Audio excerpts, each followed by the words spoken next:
Selama beberapa dekade terakhir, Taiwan berdiri sebagai salah satu wilayah paling dinamis di dunia. Pulau ini memiliki segalanya untuk disebut sebagai sebuah negara. Pemerintahan yang disiplin secara demokratis, ekonomi yang kuat, mata uang sendiri, sistem hukum mandiri, hingga angkatan bersenjata yang terorganisasi. Namun, di panggung internasional, status tersebut seolah berada di area abu-abu. Bagi sebagian pihak, kondisi ini adalah anomali global, sebuah entitas yang tampak dan berfungsi penuh seperti negara, tetapi tidak sepenuhnya diakui oleh dunia. Bagaimana sebuah pemerintahan bisa kehilangan wilayah utama di daratan, bertahan di sebuah pulau kecil, namun tetap mempertahankan klaim legitimasinya di tengah dunia yang terus berubah? Ini bukanlah kisah yang terjadi dalam semalam. Ini adalah hasil dari rangkaian perang, perebutan kekuasaan, dan benturan ideologi terbesar di Asia Timur. Untuk memahami mengapa Taiwan berbeda, kita harus mundur ke tahun 1895. Saat itu, dinasti Qing yang menguasai Cina kalah dalam perang Tiongkok-Jepang pertama. Kekalahan memalukan ini memaksa Cina menandatangani perjanjian Shimonoseki yang isinya menyerahkan pulau Taiwan kepada Kekaisaran Jepang. Sejak saat itu, selama hampir setengah abad, nasib Taiwan terpisah sepenuhnya dari dinamika politik di daratan utama. Di bawah kendali kolonial Jepang, Taiwan tidak sekadar diduduki, melainkan dijadikan proyek pembangunan terencana. Pemerintah Jepang membangun jaringan rel kereta api, memperluas pelabuhan untuk ekspor, dan memodernisasi sektor pertanian. Tidak hanya infrastruktur, sistem sosial dan pendidikan juga dirombak total melalui kurikulum modern dan pengenalan bahasa Jepang. Selama 50 tahun, generasi baru Taiwan tumbuh dalam sistem yang terstruktur dan birokratis. Ketika daratan Cina sedang bergejolak parah, Taiwan justru mengalami stabilitas yang nantinya membentuk pondasi cara pandang dan identitas lokal yang sangat berbeda dengan masyarakat daratan. Sementara Taiwan hidup di bawah sistem Jepang yang stabil, daratan Cina justru memasuki salah satu periode paling berdarah dalam sejarahnya. Pada awal abad ke-20, dinasti Qing runtuh akibat korupsi kronis, kemiskinan, dan tekanan bertubi-tubi dari bangsa barat. Ketidakpuasan ini memicu revolusi Xianhai pada tahun 1911 yang dipimpin oleh Dr. Sun Yat-sen melalui visi 3 prinsip rakyat. Sistem kekaisaran yang telah berlangsung ribuan tahun resmi berakhir, digantikan oleh Republik Cina atau ROC pada tahun 1912. Namun, republik baru ini sangat rapuh. Setelah wafatnya Sun Yat-sen pada tahun 1925, terjadi perebutan kekuasaan. Jenderal Chiang Kai-shek mulai memimpin kaum nasionalis Kuomintang. Ia berhasil menyatukan negara dari para panglima perang lokal lewat jalur militer. Tetapi ia juga mengambil langkah drastis, membersihkan dan membantai faksi komunis yang sebelumnya menjadi sekutu. Keputusan ini menyalut api perang saudara Cina antara kaum nasionalis pimpinan Chiang Kai-shek dan kaum komunis pimpinan Mao Zedong. Dua ideologi besar ini bertarung memperebutkan masa depan Cina. Perang saudara sempat tertunda ketika ancaman eksternal yang jauh lebih besar datang. Invasi brutal Kekaisaran Jepang ke daratan Cina pada tahun 1937.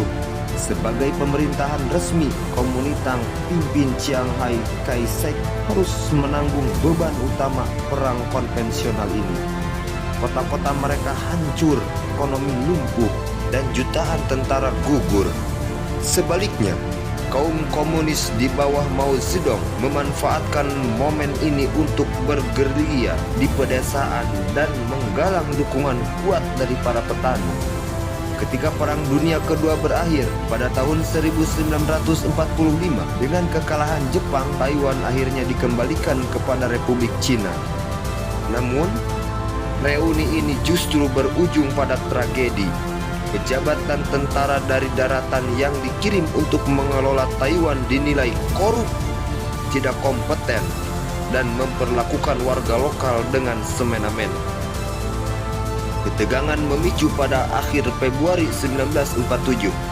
dipicu oleh penembakan seorang warga sipil dalam sebuah operasi penerbitan rokok ilegal. Peristiwa ini memicu protes massal di seluruh pulau yang dikenal sebagai insiden 228. Chiang Kai-shek merespon secara represif dengan mengirim militer dari daratan. Ribuan elit intelektual, tokoh masyarakat, dan warga lokal Taiwan ditangkap dan dieksekusi tanpa pengadilan. Tragedi ini menanamkan trauma kolektif yang mendalam dan memperlebar jurang pemisah antara penduduk asli Taiwan dan pendatang dari daratan.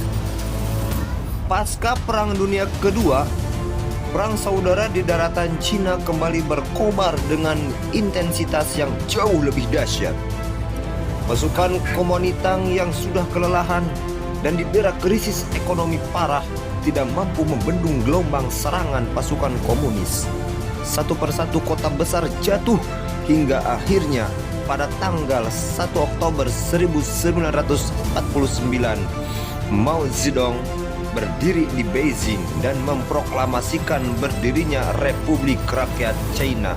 Mengalami kekalahan telak, Chiang Kai-shek mengambil keputusan paling krusial dalam sejarah modern, memindahkan seluruh pusat pemerintahan Republik Cina ke Pulau Taiwan. Eksodus massal pun terjadi. Lebih dari 1 juta orang terdiri dari aparat pemerintah, tentara, warga sipil, hingga cadangan emas negara dan artefak budaya berharga dipindahkan ke Taiwan dalam waktu singkat. Taipei kemudian ditetapkan sebagai ibu kota sementara.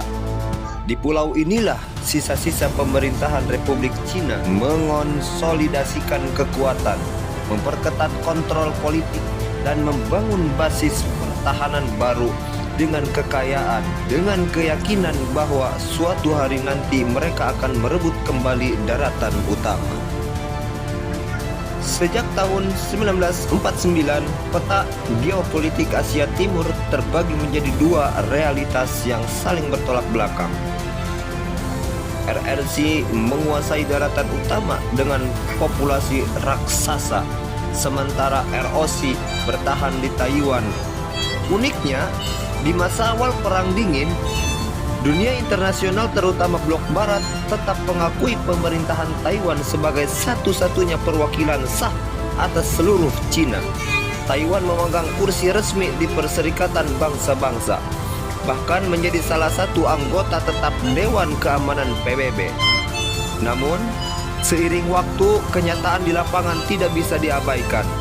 Negara-negara di dunia mulai melihat bahwa RRC di daratan utama adalah kekuatan real yang memegang kendali atas populasi ekonomi terbesar. Pergeseran dramatis terjadi pada tahun 1971. Dalam sidang umum PBB, Resolusi 2758 disahkan. Resolusi ini secara resmi mengakui Republik Rakyat Cina di Beijing sebagai satu-satunya perwakilan sah Cina di PBB, yang secara otomatis mendepak perwakilan Taiwan dari kursi mereka. Keputusan ini memicu efek domino global. Mayoritas negara dunia termasuk Amerika Serikat secara bertahap memutuskan hubungan diplomatik resmi dengan Taiwan demi membuka hubungan dengan Beijing. Taiwan terisolasi secara diplomatik, memaksa mereka berfungsi sebagai negara yang mandiri secara de facto, namun tidak diakui secara de jure. Hari ini, Taiwan berdiri di persimpangan jalan sejarah yang rumit bagi generasi muda yang lahir dan tumbuh di pulau ini. Mereka tidak lagi memiliki ketertarikan emosional dengan daratan Cina. Mereka mengidentifikasi diri mereka murni sebagai orang Taiwan.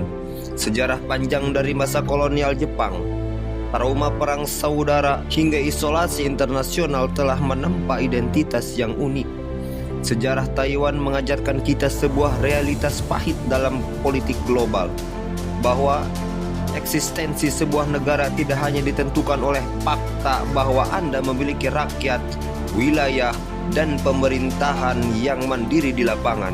Di dunia modern, legitimasi dan keberadaan sebuah negara seringkali ditentukan oleh keputusan politik, keseimbangan kekuatan, dan pengakuan dari dunia luar. Selama garis pengakuan global itu belum berubah, Taiwan akan tetap menjadi entitas yang hadir secara nyata dalam kehidupan sehari-hari, namun tetap menjadi pertanyaan besar dalam hukum internasional.